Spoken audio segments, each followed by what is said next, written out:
Bluff City Media presents Tigers Live with Francis Carlota. Join Francis after every Memphis Tiger game as he breaks down each matchup, player of the game, and upcoming games. Now, let's get to the show.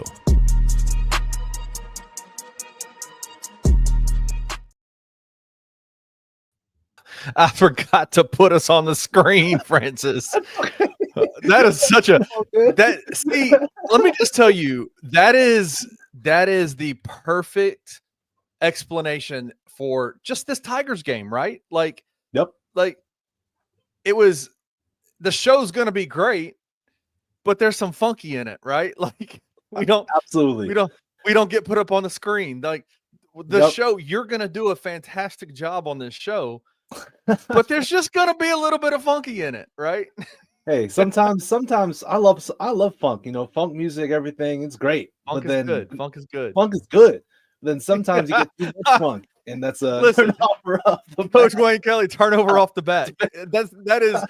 That was my Dane Danger bullet pass to Nick Jordan cutting down the lane. That's what that was. Yeah. Yeah. So that actually Memphis finished the game with 15 turnovers instead of 14 because of that one. But everybody, welcome everybody. Tigers Live has one turnover. There you so go. far. Hey, you know what? Let's bring in our ringer. Our guy. There he is. Hey, what's going on, guys? Roman, you missed it, man. We've already got a turnover, bro. Tigers Live does. What happened? I forgot to put us on the screen when we came out, so it's just a blank screen when the show started. Oh no! I described it. that this show is emblematic of like this Tigers game. Like, yes, this show is going to be great. Yes, we are going to kill it. Roman is going to come with hot takes. Francis is going to be on point. He's going to be right there. And I'm over here. And there's just going to be a little bit of funky, right? Like there's just going to be a little bit of funky in it. So that's what happened. Yeah, I mean, great bounce back win overall. Getting to today's game for Memphis. Not exactly a perfect response. You had how many was it? Yeah, 16 turnovers. It's not exactly ideal. You had like 7 or 8 missed free throws by the end. So it's definitely still some things to clean up, but an overall nice response, I'd say, to what happened Thursday against Temple.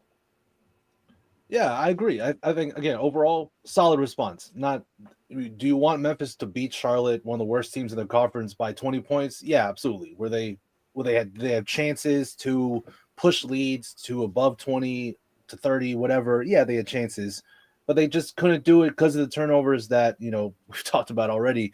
But yeah, solid response. They dominated the glass, which was obviously, I'm sure, a point of emphasis after the Temple game. That they basically doubled up Charlotte on the glass, 39-21.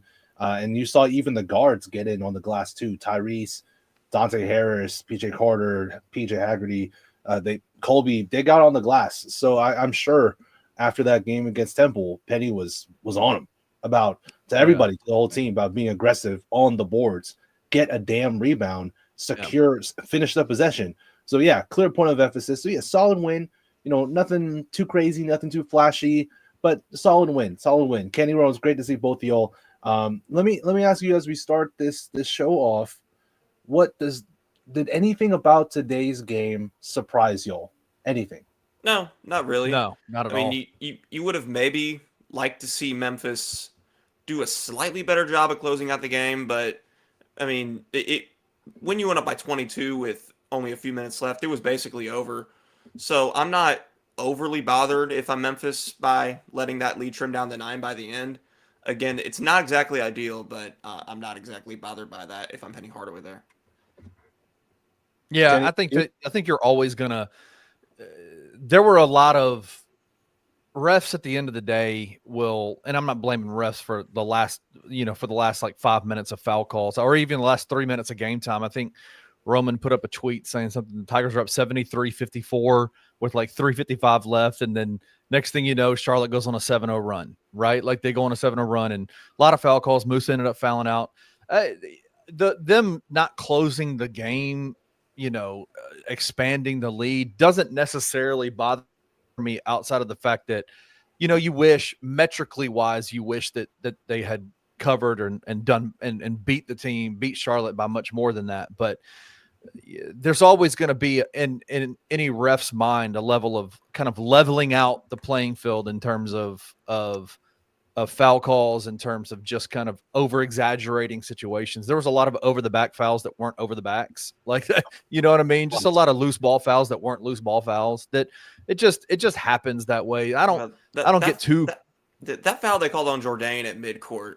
Like what was silly? What was that? Like he was literally just chasing the ball and then just blew a whistle for what exactly? There were a lot of, to your point, there were a lot of weird calls like that. Yeah. No, it is funny. I do want to say it's very clear to me that Penny Hardaway watches the Tigers Live post-game show. That's why he's always so late to get into the press conferences, because he's for sure listening to what you and Roman have to say. Because clearly he listened to at the post-game show after the Temple game, because I was going back through as I jumped into the studio and was looking at some of the things that we talked about, and I was like, all those things that seems to have been talked about, right? Like it seems were very much points of emphasis for this Tigers team coming out, against Charlotte. You said it in the before the show or before the game started, Francis. That was a get right game, and there was a lot of things the Tigers did, I felt like, that were just meant to be get right for them, specifically rebounding and specifically Nick Jourdain's role, right? Like I feel like there was a much better emphasis on rebounding the ball, but also at the same time, like what were the expectations for Nick coming into the game? And I feel like he did a good job of doing what needed to be done. Yeah, I mean, 5.6 rebounds, 2 assists, and a steal. It's overall what you're probably expecting out of him. Maybe a bit more in the points department, but besides that, yeah, overall pretty good game from him. Besides the start where he was chucking up too many threes. Yeah, that's a great point, Kenny, and yeah, Roman for sure about how the production Nick had. He basically did what we were talking about in the past. We just want him to do all the dirty work, get on the glass, do all the things that other players don't want to do. And Jourdain did a good job at that tonight. I mean, the bigs in general. Look at the rebounding totals for the bigs. Cisse, 8 boards. Jourdain, 6 boards. Danger, 9 boards. That's what we're talking about. Like that needs to be a constant for this team, considering the lack of depth of the front court, and then the guards just being mostly undersized besides PJ Haggerty. PJ had 8 boards today. I mean, we'll talk player of the game, but PJ looked so good. I mean, easy 18 points, effortless. And he got on the glass, 3 steals, 3 assists. But overall, I think this was a good team effort. Colby got hot from 3 early on. He cooled off. He did cool off as the game went on. But it was still good to see him shoot with confidence after a disappointing performance. But Colby hit shots. PJ Carter hit some big threes to keep the momentum going for Memphis. And Dante Harris minutes. I know box score wise, it's not a flashy box score at all. But just watching Dante play, it's clear to see the impact that he brings. He plays so hard on both sides of the ball. He's a smart player with passing, and he hit a nice 3. He hit a nice floater today. So if he can show something on the offensive side, I think that would be a plus. Roman, you obviously know better than anybody. There was no Brocco Koji today. Was he hurt, or was it just a coach DNP?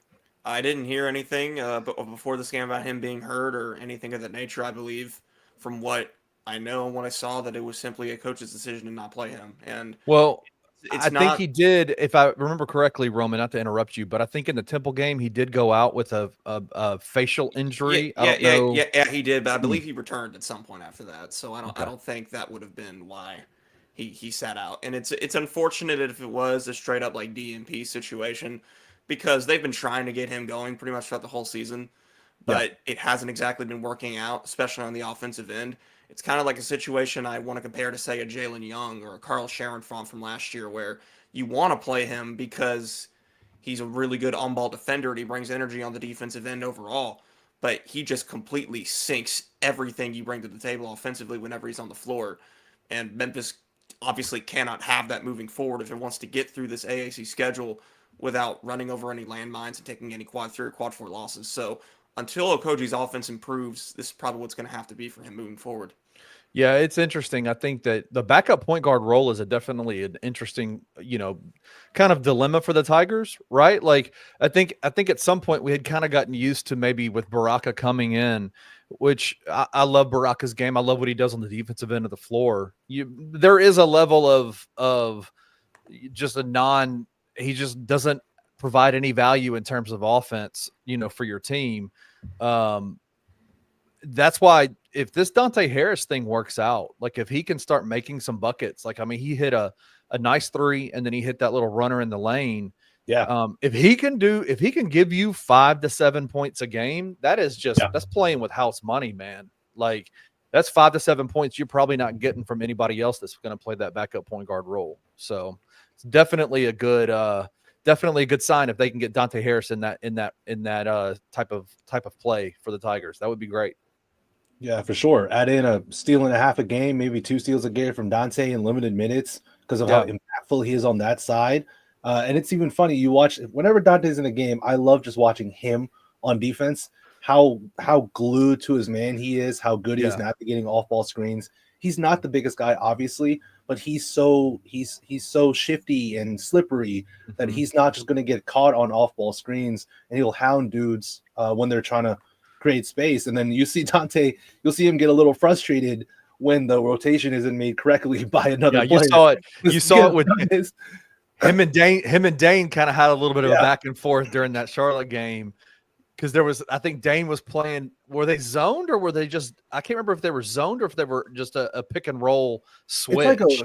Memphis tends to run like a weird matchup zone where they'll switch. You have an area of the floor and then they'll switch whenever players are running into the area. They'll point switch, and it's kind of like a zone, but then when someone's in your area, that's your guy. Right. And so like there was a time, I think I know exactly what you're talking about, that Dante was like, Dane, what you doing? Where are you? What are you doing? He had this look of like, bro, this is your zone. Go get him. Yeah. This is it. With Dante, it's definitely, you're not losing any of the defensive, the defensive stuff that Baraka Okoje can bring to the table. You're not losing that with Dante. It might be even better, to be honest with you. He might be a better on-ball defender than Baraka. And again, not saying much because I think both of us earlier in the year, Kenny, I think we both said earlier the season that Baraka was the best on-ball defender Memphis had pretty early in the year. So that's pretty big to say if Dante is in fact even an upgrade over that, which I think he probably is given his experience. The thing with Baraka is that he is much bigger. He's much bigger than Dante. He's a big kid. He's a much bigger kid. But there is, if you're able to like match the same level of defensive intensity that Baraka can bring, and then add some offensive capability to the table as well. I mean, it seems like there was a very clear, like, this is why we're going after this kid, right? Like, this is why Dante Harris has become a target, because we need somebody that we can trust with the ball in their hands, number one. Number two, can play good defense, and when called upon, can actually produce on the offensive side of the floor. Like that's a major need that I think we're starting to see Dante kind of fill, which is great. Yeah, agreed. No, for sure. Yes. No arguments from me there. No, not at all. Agreed. He provides spark, provides energy, like Dante a lot. So let's just go into it. Let's talk player of the game. I would love to hear your thoughts. It might be, I'm curious. Like I said, it felt like a good team win, especially looking at the box score. But y'all, give me y'all's player of the game for this one. I'm gonna go Haggerty. I admire overall his ability to be able to be as productive as he was statistically without, all the flash plays that we're kind of used to seeing from him. It was a pretty quiet 18 points for him, but an 18 points nonetheless. Also bringing in 7 rebounds and 3 assists and 3 steals as well. Very all-around solid game for him for sure. Far from his best, but still a very good showing overall today. Want to give a shout out to Dane Danger though as well for 14 points and 9 boards. That was pretty crucial as well, I feel. Yeah, it's difficult to like pick a player of the game because I think there was a bunch of guys who just played good basketball. So it just wasn't an overwhelming like dominant performance by the Tigers or an overwhelming dominant performance by any one guy. So if I'm going to go a little bit different, I think PJ Haggerty is a great choice. I'm going to go off the beaten path a little bit. I think PJ Carter played a really good game. I think he had a couple of I think he had a couple of bad mistakes on defense, going underneath screens in the second half that caused some 3-pointers by that one kid. But he just provides something, I think. Like, I just like PJ Carter. I think his ability to come off the bench and be a 3-point shooter is something that the Tigers just – that is the thing that I am the most concerned about for this Tigers team, is what their bench looks like moving forward. Because there's just not a lot of depth. And so I get overly excited, I think, when I see anybody coming off the bench that's not getting starter minutes be able to actually produce and provide value to the Tigers team. And PJ does that. Whenever he gets called on, he does that pretty well. My pick of PJ Carter for player of the game is more so just a nod to everybody played pretty well, and I'm going to give it to a guy who I just was like, I like the way he played today. Speaking on the rotation a little bit, I do feel like Memphis did settle into a pretty nice balance overall. You saw 8 guys take the floor, and every single person who got in the game for Memphis played at least 13 minutes. Yeah. That's not exactly a rhythm or a trend that we've been seeing for the entire season. I mean, we've typically been seeing, like, say, 9 to 10 guys get in there, but 2 or 3 of those are getting, like, maybe 6 minutes at most. So you're trimming that rotation down to 8, but everyone who's in there is getting at least 13. That's a pretty nice balance overall, speaking to the depth and trying to figure that out. I think that's a great point. I was looking at the box score now. I was like, oh yeah, they, like I said, Noah Koji. And so that's one guy who normally gets minutes, but didn't get minutes at all. But so it's a lot of PJ Carter, a lot of Dante Harris, and obviously Danger played his typical 23 a game. But yeah, PJ Carter, like I said, on the jump, he hit some big threes in moments where it looked like Charlotte could either, get this thing a little closer than you want and just keep the momentum going for Memphis. PJ Carter hit some really big threes. He had a steal as well today, 1 assist, 2 boards. But yeah, I think player of the game wise, it's just broken record. It's just got to be PJ. He's everything he does, like you said, Roman. It's so easy. When he's playing, he can make basketball just look so simple. That was an effortless 18 points. I didn't feel at any point in time that PJ Haggerty was pressing too hard, was playing out of his skin or playing too fast. He basically played his game, and you just look up, he's got 18 points. Like that's the sign of a damn good basketball player, like one of the best players in the country. That he's not even doing anything crazy that's highlight worthy, but then he'll put up 18 points on 7 or 14 from the field with also 3 steals, 3 assists, and 8 boards. Like that's a damn good all around game from one of the best players in the country, just bar none. He's one of the best players in America. I will say this. Memphis would have won this game by 30, I think, had they made a more concerted effort to feed Dane in the post more. Because Charlotte didn't have an answer for that. Like, they literally had nothing. It was, on most of Dane's baskets, it was literally 0 contest. He was towering over everyone on the other team there. He was just, like, easy. Just, quick post move, just float up. I just didn't know what Charlotte could have done to stop that. So I feel like if you had maybe made more of a concerted effort to feed him more often, this could have been a pretty wide margin here. If Dane can just find ways. Hot take by Roman. More Dane, more points. Yep, that's right. Totally a hot take. No one's ever said that before. Nobody. Fully agree. That is some top-notch analysis. Oh yeah, no. Here's another one. Dane Danger should start. I've never said that before either. I know he should just start. I'm fully with y'all now. I know Dane again looked awesome whenever he's on the floor, whenever he got the ball. He said it in press conference. You asked him, Roman, in the press conference, you asked Dane how is he going to handle double teams? And you saw it again today where whenever Charlotte would run a double at him, Dane was just moving too fast. Man. And like he said to you in the postgame press conference, that he just has to slow it down. He has to just take his time, read the defense a little bit better. Where is the double team coming from? Oh, it's coming from here. Then that means this man should be open. And he just needs to slow down a smidge when a double comes at Dane.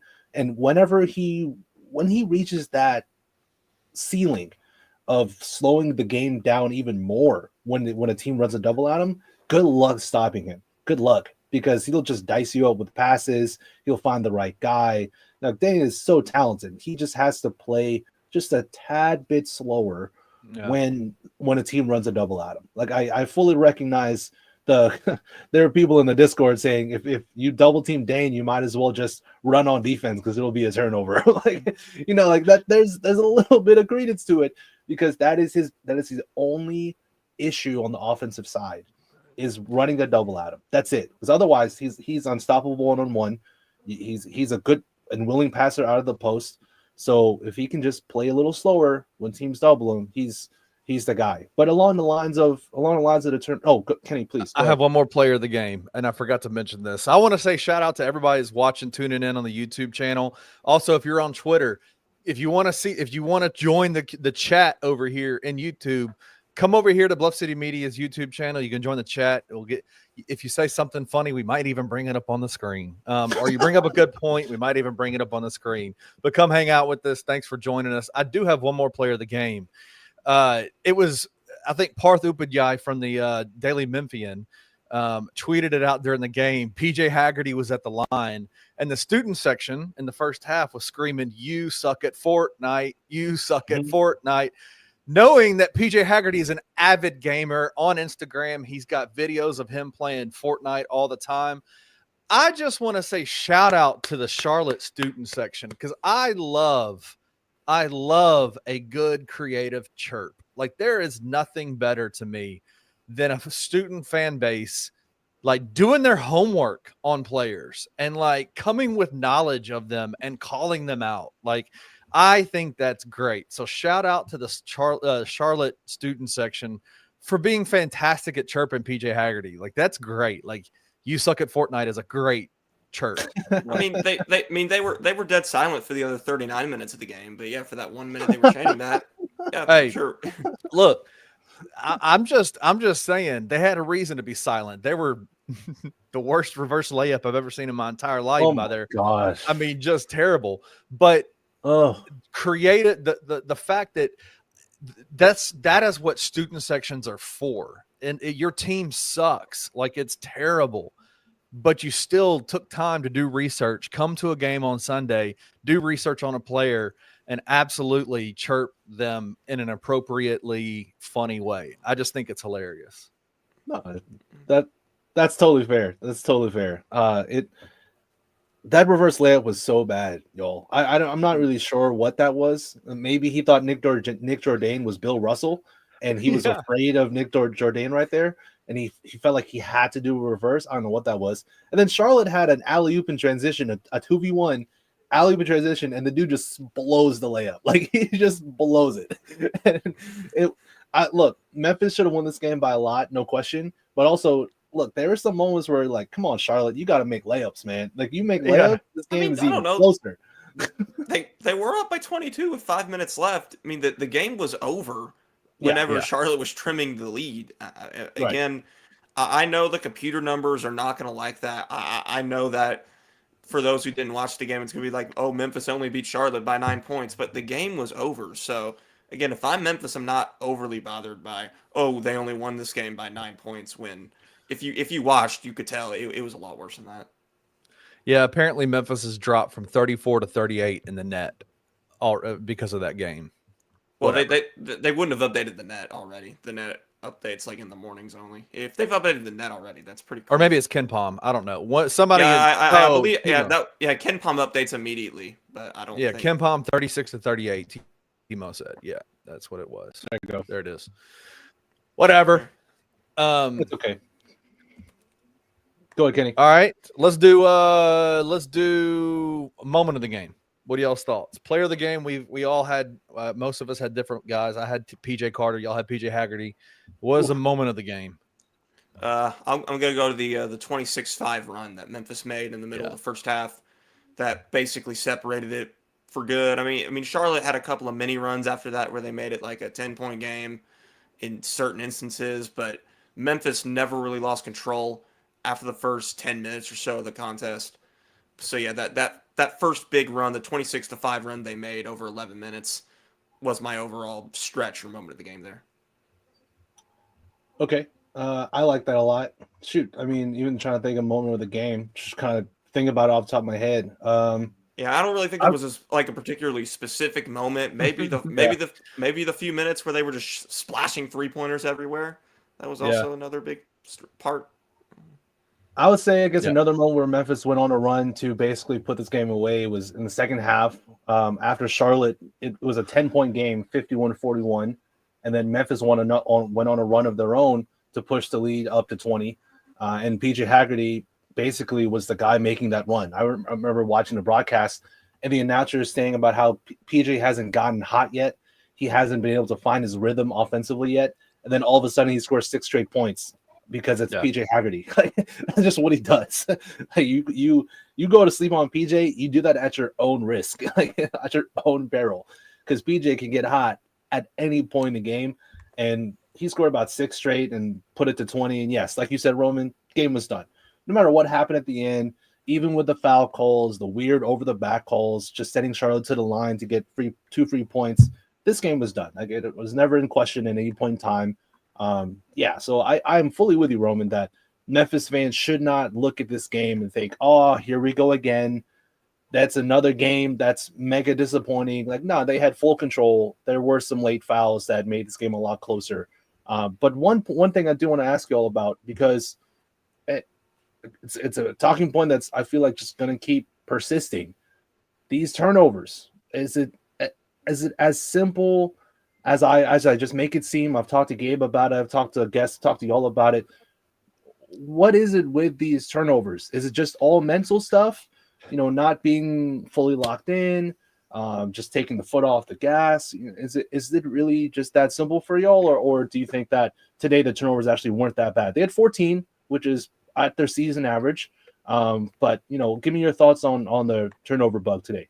I mean, the turnovers were obviously probably the biggest reason why Memphis wasn't able to maintain its like large lead for more than just a few minutes.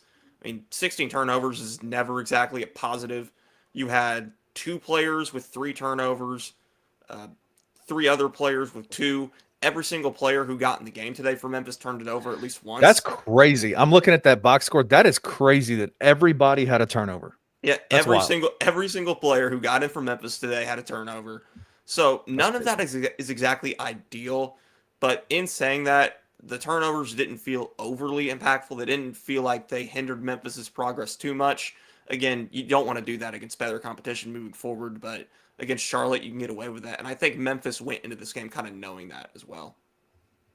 Yeah, I think it's not necessarily that turnovers happen, right? Like, you're going to have turnovers in a game, especially in a college game when the floor is so small, zone defenses, and it's just really difficult to like go an entire game without turning the ball over consistently. Like, it's tough to do that. I think there's the things that concern me more so are turnovers that are unforced and that seem to come from just trying to do a little bit too much. You know what I'm saying? Like, and that's where I think if I had one knock against, I would say probably the 2 best players, the 2 players that are the most key to the Tigers moving forward and doing what I think, and I think we all think they can do this year in terms of the NCAA tournament, is it's that Dane and PJ have a lot of turnovers that seem to come from just trying to do too much, right? Like ill-advised passes that have no chance of making it, to where they're supposed to be. Just passes that are, I think that is, you talked about a little bit with Dane when he gets double teamed in the post. I love Dane's creativity. I think Dane's creativity in the post is one of his strong points. But sometimes that can turn into him making ill-advised passes that are a really, really good thought, right? Like a really good thought. I'm thinking specifically of that one drop down that he threw to Nick that was like an 87-mile-an-hour bullet at his feet going down the middle of the lane. Like, that was it was a great thought. The execution wasn't great. And that's what I think is the most frustrating, because turnovers for this Tigers team have a way of of stopping momentum and giving momentum to the other team, more so than really a lot of teams that I've seen. Like, it's not dead ball turnovers, it's live ball turnovers where they get the ball and they go, right? And I think that's what concerns me. Turnovers in and of itself don't concern me. It's what it does to the Tigers team that concerns me, and why they're happening. Does that make sense? Yeah, no, there are plenty of the turnovers that I see and that I think everybody sees, that it's nothing really that Charlotte or whoever Memphis is playing is really doing defensively. It's just careless mistakes, bad decisions. Just, sometimes it's even as simple as just dropping the ball on a simple exchange. Just stuff that is totally avoidable. And because it is totally avoidable, part of your mind is like, okay, they're eventually going to clean this up. But it's been 18 games now, and they really haven't cleaned it up. So we'll see if it improves moving forward. Yeah, as Timo said here, TURNOVERS. Can't get out of their own way, just passes that aren't necessary, and just keeping the game simple. 16 turnovers. Yeah, I'm sorry, it says 16 turnovers today for Memphis. I fully echo the points that Timo, Roman, Kenny all make. It's just trying to do a little bit too much, and I think if it's just about slowing the game down for everybody. Talk about Dane trying to slow the game down when teams want to double at him. Same thing for the whole squad. Sometimes Memphis obviously wants to play fast, but when you want to play fast, that leads to being looser with the basketball. And so sometimes just slow the game down a little bit, take your time in moments, trust your guys, trust your sets.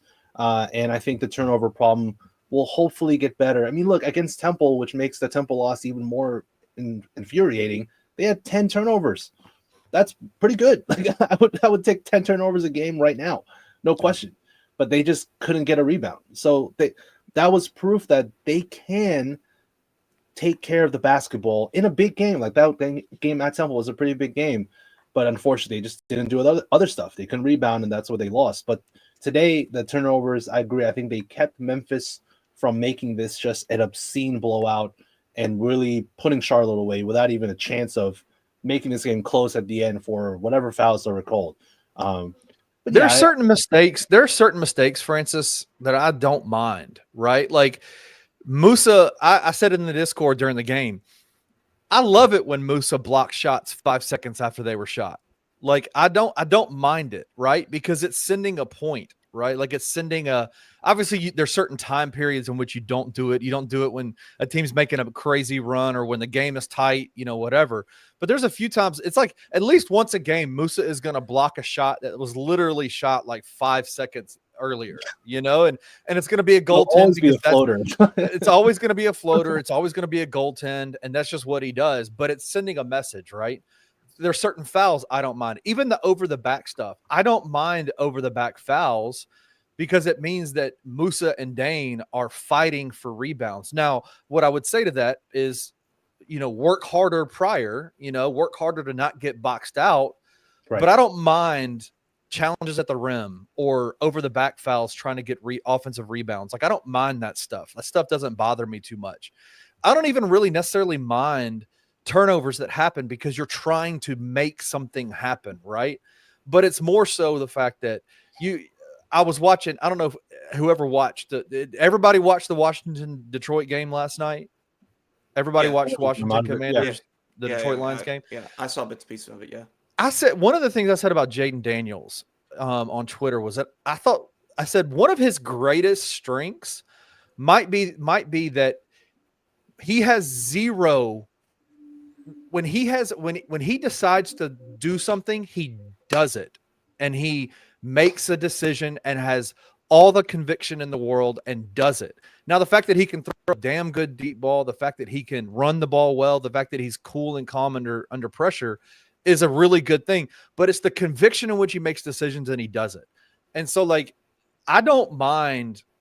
I'm not trying to attribute the same kind of, I'm not trying to say Jaden Daniels and Dane Danger are alike in that regard, outside of the fact that I don't mind Dane making decisions and just doing it, right? Like making decisions. Now, what I would say to him is let's look at the film and figure out how we can make it better, like how we can do it better next time, execute it differently. But I love that he is a willing distributor. I love that he's creative, and I love that he makes the decision and does it. I think that's not a bad. That's not something bad. He's not just some cookie cutter dude. He's going to get out there and he's going to do something. And and sometimes turnovers are going to happen, and so they don't always bother me as much as everybody thinks. But I would like less. I'd like less turnovers. That'd be great. I'd like a quarterback. I would love. I would love a quarterback. I would love a quarterback. Roman has not watched a single NFL game since, or a playoff game since the Steelers got ran out. My question to you is, I would love a quarterback. That's what I would. Were you pissed that Pittsburgh turned the Bears down from talking to Mike Tomlin? I'm not mad about it. I mean, Tomlin wouldn't have accepted it anyway because Tomlin actually has a no trade clause. So it's pretty much his call whether he gets traded or not. I mean, what I hate about that situation so much is that I don't think Tomlin's the problem, but I don't really think he's going to be part of the solution either because what he's doing. That's a hot take. Here we go. What he's doing is putting Pittsburgh into a purgatory situation where he's getting the most out of their lackluster talent. They're winning 10 games every single year, only to get bounced in the wild card. So you're really not accomplishing anything at the end of the day because you're not winning playoff games. You're not going to the Super Bowl, but you're also not getting a draft pick to put you in position to get one of the premier players in the NFL draft or franchise quarterback or anything like that. So I mean, do you think it's a rough situation right now overall?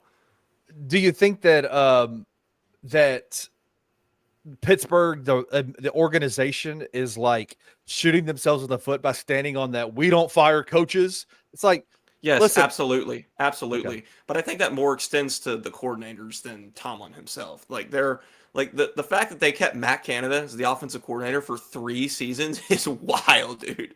Yeah. Matt Canada is not even in the NFL anymore. Randy Fichtner is not even in the NFL. Those are their last 2 offensive coordinators before Arthur Smith, and neither of those dudes are in the league anymore. Terrell Austin still being the defensive coordinator right now. Like, what are they doing, man? Like, what are they doing? Terrell Austin probably won't be in the league anymore once he gets fired, or more convenient, or more likely they let his contract expire, because that's what they do with the coaches they don't want anymore. They don't fire them. They just let them keep running whatever unit they're coaching into the ground until their contracts expire, and then repeat the same cycle because they won't go outside of the organization and hire a new coordinator. No, they'll just promote the DB coach or something like that. Get him, Roman. I love Roman so much. Get him. Interject Francis. They're getting on their I will. Don't worry, Timo. I'm not going to interrupt Roman when he's in a flow, but I will. When he's in a flow, will tie this in. When he's in a flow, I'm not going to interrupt Roman, but I will tie football talk into talking about the Tigers, because what Jaden Daniels does really well is read defenses. He knows how to read defenses as well as anybody in the NFL, and that is what I'm talking about with Dane. When teams want to double on Dane, he has to do a better job reading the defense. There's one play I have in mind where Charlotte was in their 1-2-1 zone, or sorry, 1-3-1 zone, and Memphis likes to run a play where they kind of like flow the offense to one side of the court, and then Dane slips, like kind of like a backside slip with a corner shooter on the weak side, and they find Dane doing he like sets a ball screen. They find Dane rolling to the rim, and Dane now has to read the help man off the corner guy, and also read the guy in the middle of the 1-3-1. So if he sees the guy help, then he's going to kick it out to the corner. And if he doesn't see help, he's just going to attack the one dude in the middle of the zone. And I saw Dane literally look at the help defender, say, "Oh, you're not shading off? Great. I'm going to attack this dude." Dane missed the shot, but in my head I was like, "Oh, that's awesome, Dane. That's what I want to see. I want to see Dane read defenders much better." And if he can do that at a high level, like I said, man, you can't stop him because his touch is so good. He is a good passer. He, like you said, Kenny, you mentioned that he'll do the bullet passes to Jordan. Yeah, the bullet passes are a little much. Maybe put a little touch on them, Dane. But I just want Dane to do a better job reading the defense when teams run doubles at him. Because if he can do that, he's come on, you're not gonna be able to stop him. And then they should just start Dane, and because it solves a lot of issues that Memphis has on the offensive side. So, while you're saying this, Coach Wayne Kelly asked earlier in the show, and I wanted to bring this up, and maybe Roman can can give us some of the penny whisperer stuff with it. I don't know exactly why he does this, but he said, "Someone please explain to me the Cisse Danger beginning of the game substitution. 3 minutes in, Cisse has 1 rebound, no fouls, and is subbed out for Danger, who scores the next basket." Why is that just a penny thing? Like, that feels like that's kind of become like 17 minutes, left in the first half. He always makes a mass substitution. It feels like it's been that way for years, right? Well, it's not really a mass substitution this year. It's really, I think, this year kind of limited to, okay, this is when Danger comes in for Cisse, which again further supports my point and your point, Kenny, that we've both been making for about a month. If you're just going to do that 3 minutes into the game, why is Danger not starting? That's my question. If you're planning to sub Cisse out for Danger in less than 4 minutes before the first media timeout even hits, more in most games, why not just start him? Like, why not just start him? I don't get it. I don't get it at all. Well, I'd like to look it back. will make your team better. It will make Memphis better if Dane just starts. I guarantee it. Memphis will be better if they start their best big man. It's really not rocket science. Do you think that – so I haven't looked back at the past box scores. Do you think that there's a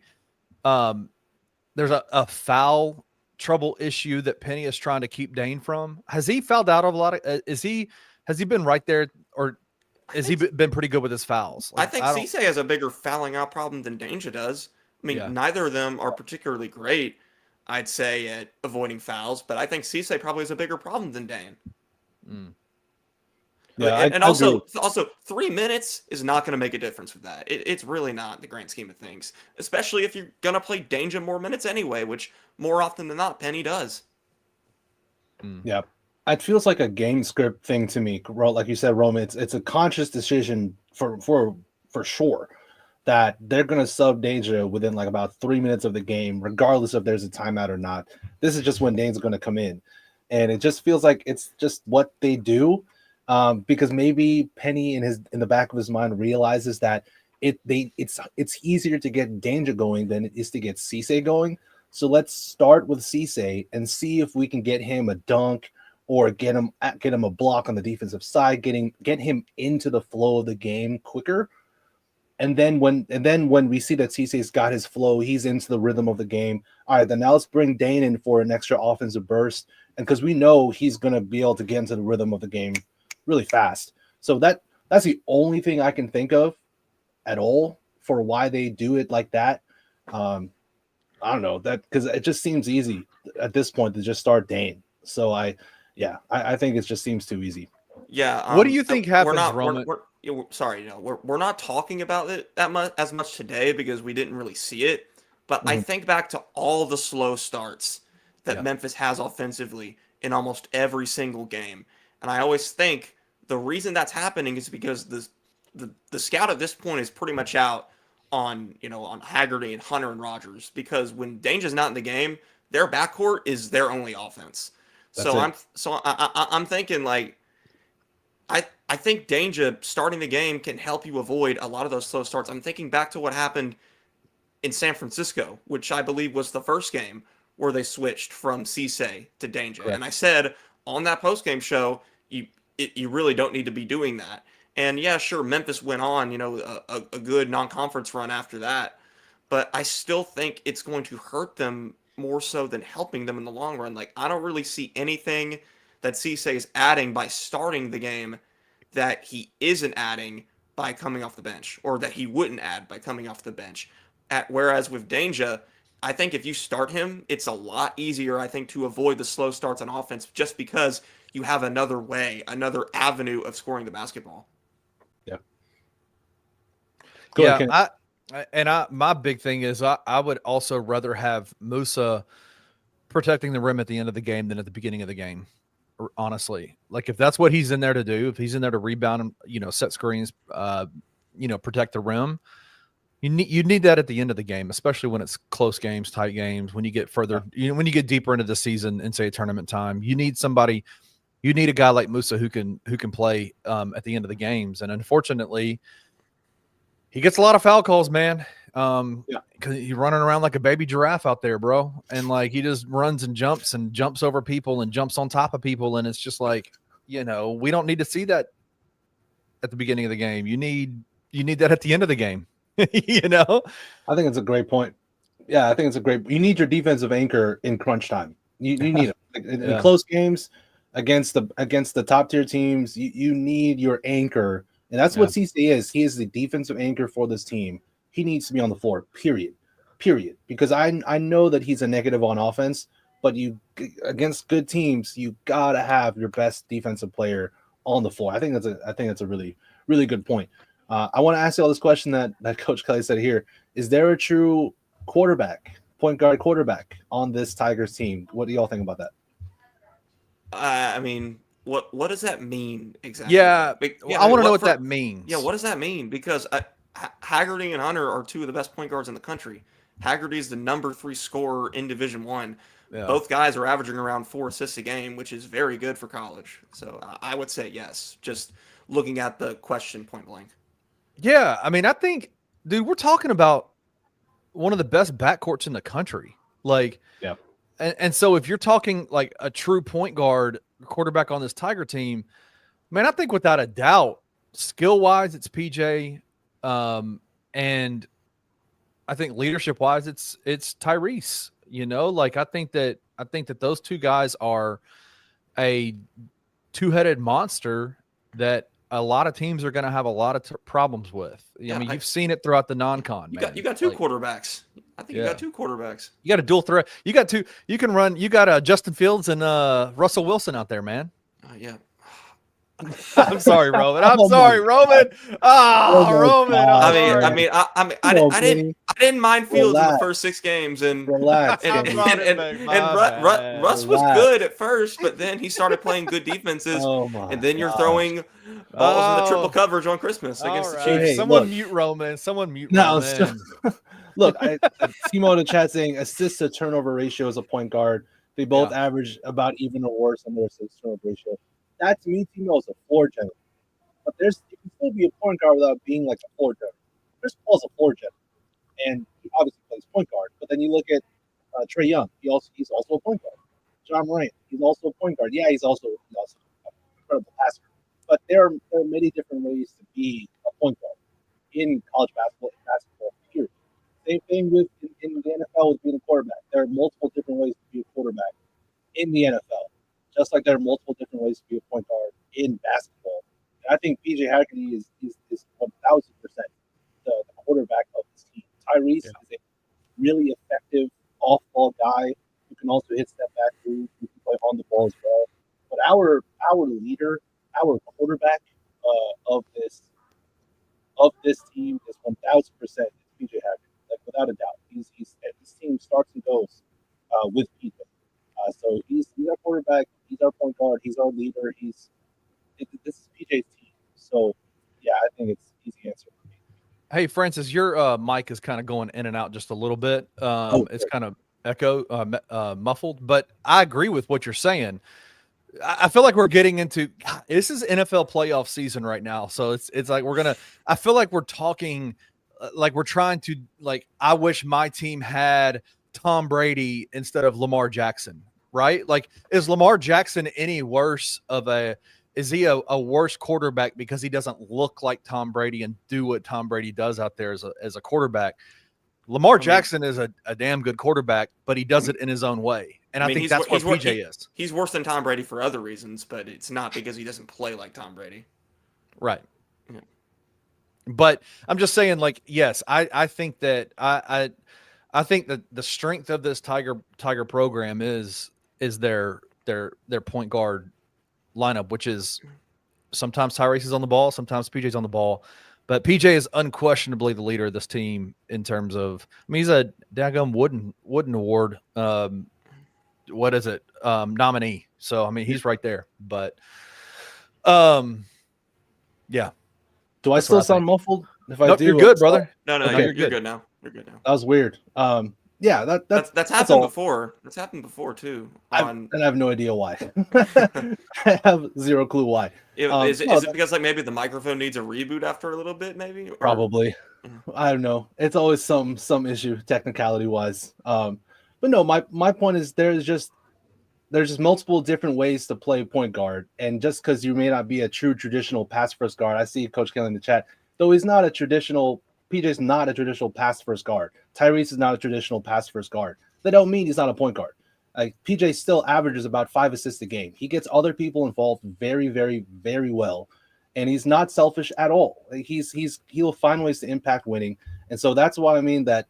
Yeah, PJ is our point guard, no question. He's our leader. He's our floor general. He's our conductor. He's all those things to a T. Then that's the last I'll say that, and we can change the topic. Wait, no. And here's one thing about that. Like these traditional like positive assist turnover ratio pass first point guards that people are talking about, history tells us that those guys don't work at Memphis under Penny. They don't work. They really don't. They tried it with Javon Quinterly last year. It didn't go well. Alex Lomax was a mixed bag for years. Like what works best at Memphis are these aggressive score first type of point guards like Kendrick Davis and PJ Haggerty and Tyrese Hunter. Those are the guys who have traditionally worked best at Memphis under Penny. Those are the guys who have been able to get the most out of them, from this coaching staff. So I think that's the archetype that Memphis definitely needs to stick with moving forward because that's what's been working. I agree with that. 100%. Yep, me too. Fully agree. So let's look ahead as we get to the end of this show. Memphis real quick. Go ahead, Ramon Albright asks, how come Yates and Kibe not playing? Kibe is currently ineligible. He's ineligible. He'll be here next year. And I'll tell you something. Yates is a walk-on. So Yates is a walk-on. He's not going to add any value to this team. I know he's from Memphis. I think he's huge, but he's just not going to add any value. People need to understand that being from Memphis doesn't automatically make you a good basketball player. It just doesn't. It doesn't make you an automatic. You're good enough to play for the Memphis Tigers. I know that's the talent in the city and the high school scene is not as good as it's been in the past. Right now, it just isn't. So I mean, make some friends, Roman. Make some friends, please. Jesus. But I will say, how do you say his last name? Kibe? Is it Boone? Yeah, I believe it's Kibe. Yeah. Kibe. I've been seeing a lot of him working out prior to games. I am super excited about him next year. He is very, very smooth and has a really, really smooth jumper. Like, how college bigs, especially, a lot of times when they're just kind of look like, again, kind of like that baby giraffe analogy I gave a few minutes ago. Like they just kind of have this little hitch in their jumper and they're decent because they're big. He is very, very smooth with his footwork, with his jumper, with all of his moves. And I know it's just a workout, but I'm very impressed with what I've seen out of him so far. I told him, I said, you better be here next year. And he said, I am. Don't worry about it. So I'm excited to have him on the team next year. Dope. You heard it here first that Boone Kibe is not going to transfer from Memphis. He told me, I said, bro, you better not leave. And he said, I'm not leaving. Like y'all, I'm from Memphis and I'm garbage at basketball. Like I'm trash. I'm from Memphis and I'm garbage. Yeah, like, we're trying to move on. Hey, Timo, we're trying to move on from that before Roman starts getting. I need Roman's address. Come after them, man. By the way, I wanted to ask you, Francis, real quick before we move on. What's the weather like out there right now where you're at? Beautiful, man. It's like 68 degrees, sunny. It's so good, man. Everything that's happened in LA, awful, absolutely horrific with the fires. Thankfully, in San Diego, we've been fine, and the weather is it's beautiful. Just like Josh said, I'm fine in the West, man. I'm fine. Man, it's cold here, bro. It is cold. Yeah, it's like 30 degrees out today.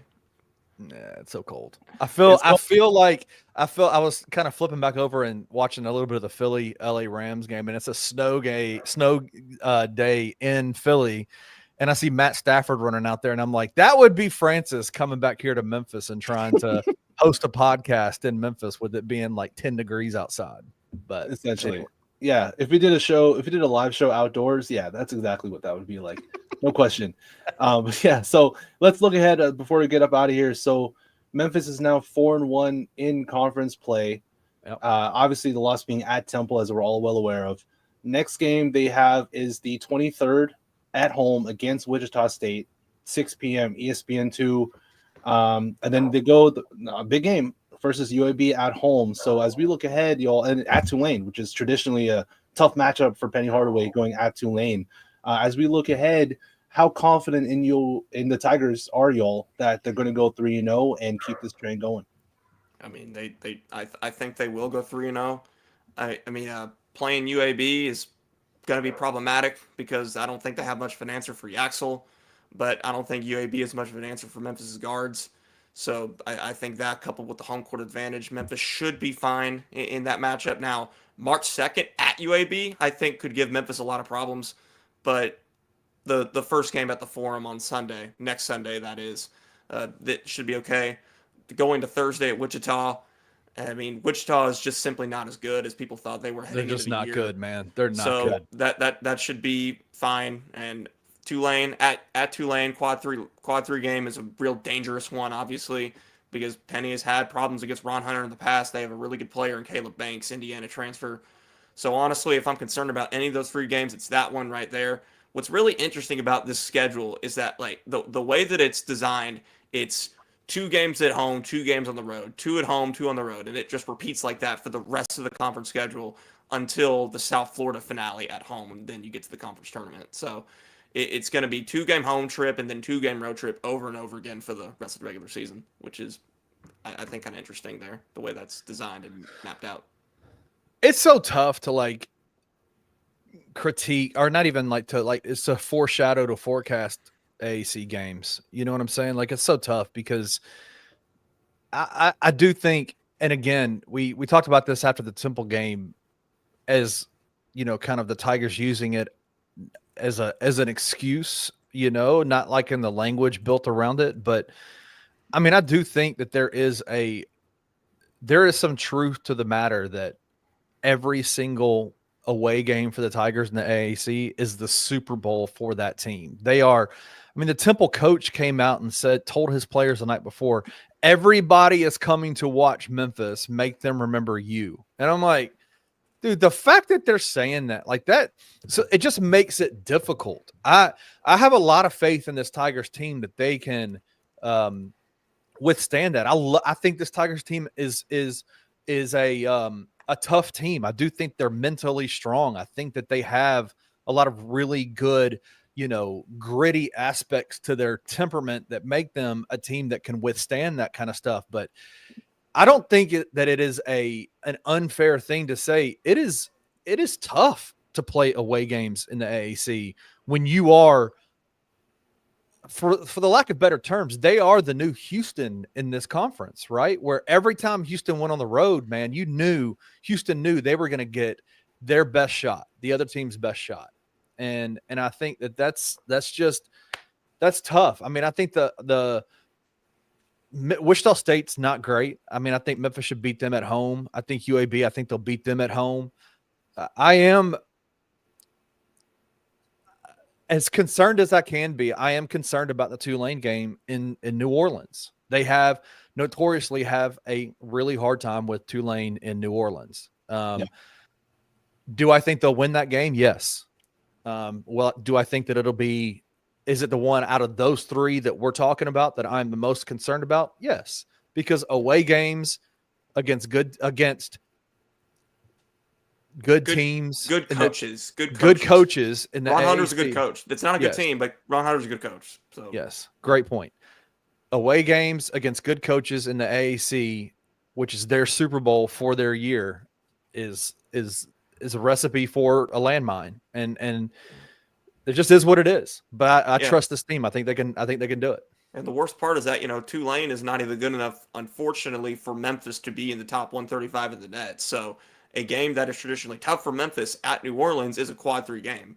So if you lose that one like Memphis normally does, that's a second quad 3 loss on the resume, which isn't incredibly consequential, but you're still dropping about a seed line or two with that. Drop a seed line. Yeah. Yeah.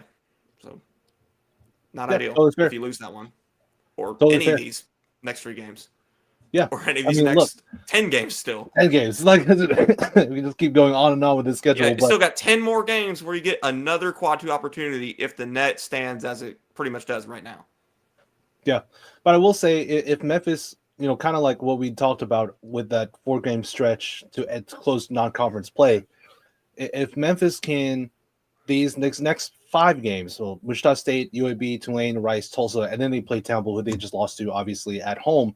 So this 5-game stretch, it would make me just so happy and feel the utmost confident in this team with no real doubt about things if Memphis can go that 5-game stretch undefeated before they play Temple at home. And hopefully they get revenge against Temple, and then the rest of the schedule after that it's not that bad. Just looking at the conference schedule. So if they can get through this 5-game stretch undefeated, then play Temple at home with a winning streak, with a good run of games, I think that'll silence any doubt that may creep up in my mind. Because I'm not. I'll be real with you. The biggest doubts that I have about this team are what is the ceiling of this team really? If they keep turning the ball over, if they struggle on the glass, if they don't hit shots from 3, what really is the ceiling of this team? If Memphis can go undefeated up until they play Temple again for the second time, then I think that'll help ease some doubts that I have in my brain about this squad and bring me back to a place I was during non-con, where I was like, oh, this team can make noise in March, easily make a second weekend in the NCAA tournament. And I think I'll be back to that point if Memphis can play really solid, consistent basketball over this stretch of games and not slip up at Tulane, not lose a weird game at home against Wichita State. That these are the type of games that Memphis they tend to lose in conference play, unfortunately. So I think if they can go undefeated over this stretch, it'll make me feel a little bit better about where they at. Yeah, that team was said we're winning ugly. I want to win pretty. I want to win pretty too. I definitely want to win pretty. I think he's saying. I think he's saying you're saying that. I think he's saying you're saying that. Oh, okay. Yeah. Well, yes. I want to win pretty, but also against these teams that they're going to be facing at Tulane, I'll just take a win. That's I guess. And I'm sorry if I'm not being clear with what I am trying to say. I want them to win at Tulane very badly, because that's a game that they would lose in the past. That's where I'm coming from. I just want them to take care of business in moments that they would typically slip up. That's all. Is that too much to ask? Yeah, no. The goal is don't lose any home games at all. Ever. Yes. Yes. You cannot afford one home loss. Probably that's just not good. If you lose a quad 3 on the road, not great, but it's not exactly the worst thing in the world either. Ideally, you don't lose again until March 2nd at UAB. That is the one game left on the conference schedule where you can lose probably without any real consequence to your resume, because that's still just a quad 2 loss, and UAB is surging right now. They are. They are surging. They may be a top 100 net team by that point, because that's still over a month away.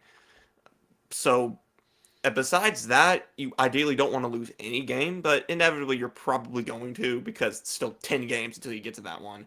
So, yeah, I mean, no home losses at all. You need to finish the conference schedule undefeated at home, and maybe one quad 3 road loss at most. Maybe 2. Prediction time real quick, Roman. Where does on Monday when the AP top 25 comes out, where is Memphis? I think they'll be anywhere from 25 to 20. Okay.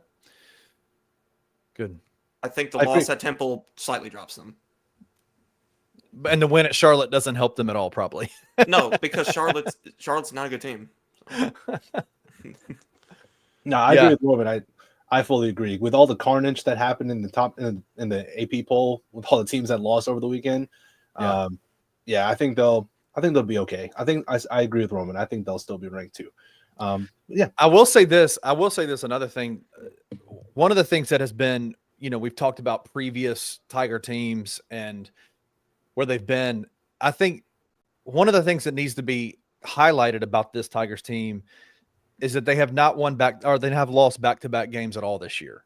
They have never lost more than one at a time. And if you remember last year, it was 4, and then they won a few games and then lost 3. right? Like, yeah, it was a 4-game losing streak, then 3-game win streak, then 3-game losing streak. right. Yeah.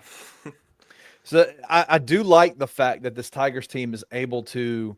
You talked about kind of what's the ceiling and where can they go, Francis? Like what are some, like those are some of the abiding questions. I do think losses are going to happen. You've seen how many teams in the top 25 lost today or this weekend? Almost 19. every one of them, 19 of them, right? Losses are going to happen. But it's how you bounce back from those losses that matter. And that to me tells me more about this team than just losing to Temple means something, because it's like, you can say that's why, like, they lost because they got out rebounded 3-1, basically. You know what I mean? Like 2-1, basically. I mean, it was crazy. You can see that and go, that's why. But then the very next game, after not having come back home, spent time practicing on the road, gone straight to Charlotte, they went and they fixed those things. Like, that is a good sign for this Tigers team, that they are able to bounce back quickly. It's a good sign. I agree. Yeah, I agree. Great point. Great point, Kenny. Thank you so much. Let's see. I got a lot of basketball left. Tigers, hopefully they can string together some wins, get on a streak, and get everybody happy again. I don't like negativity. So hopefully Tigers can go on a run and people can get happy and get excited about this team again. But yeah, that's my hope. But Kenny, Roman, anything else before I think we need to be, I think as folks that help shape narratives for Tigers fans, I think this is what this show helps do, right? I think we need to like release this fact that it's okay. I think Tiger fans are always going to be super excited during non-conference because of, man, who the Tigers are playing. They're playing these teams and they're beating them on the road. They're going to Maui. They're on national TV and all this kind of stuff. During the conference play, it's just going to be, it's just because of and it's because we need to look at it as non-conference season and landmine season, and nobody is going to be happy walking through landmine fields, right? Like, you could walk through it and be unscathed and be completely fine, but you're still going to be like, I need to change my britches, right? Like, I still had a nervous stomach. I still, all that kind of stuff. I don't like it. I didn't like that experience, but that is what the AAC conference schedule is for Tigers. Is you might step on a landmine every once in a while, but that stinks, and that's not going to be cool.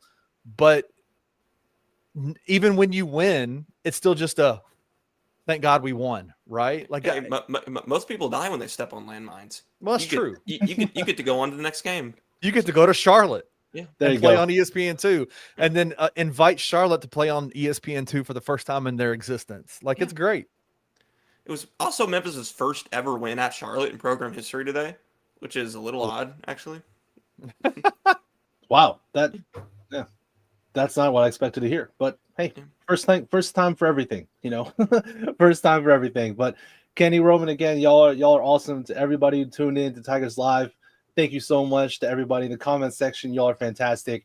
Be sure to like the show. Be sure to subscribe to Bluff City Media. Join Bluff City Media as well. Get in our Discord. Talk with us about just sports, period. About Memphis sports, period. Get in our Discord. Say what's up. Follow me on Twitter at Slugga Sports, SLUGGA Sports. Find Roman at ROA Clear on Twitter as well. Find Kenny _BCM. I always prop you up, Kenny. I know you're humble and you don't want the attention, but Kenny's the man. Y'all give love to Kenny always. But much love to everybody. We'll see y'all after. Yes. Yeah, one turnover. Let's go. One turnover. Let's go. Who's the point guard of this show? No, I'm just playing. But yeah, all love to all of you. We'll see y'all next time after Wichita State. Peace. Thank you for listening to this episode of Tigers Live. If you enjoyed this episode, like and subscribe to Bluff City Media's YouTube page. For comprehensive coverage of all things Memphis sports, head over to www.bluffcitymedia.co and find out how you can become an insider. We will see you back here next time.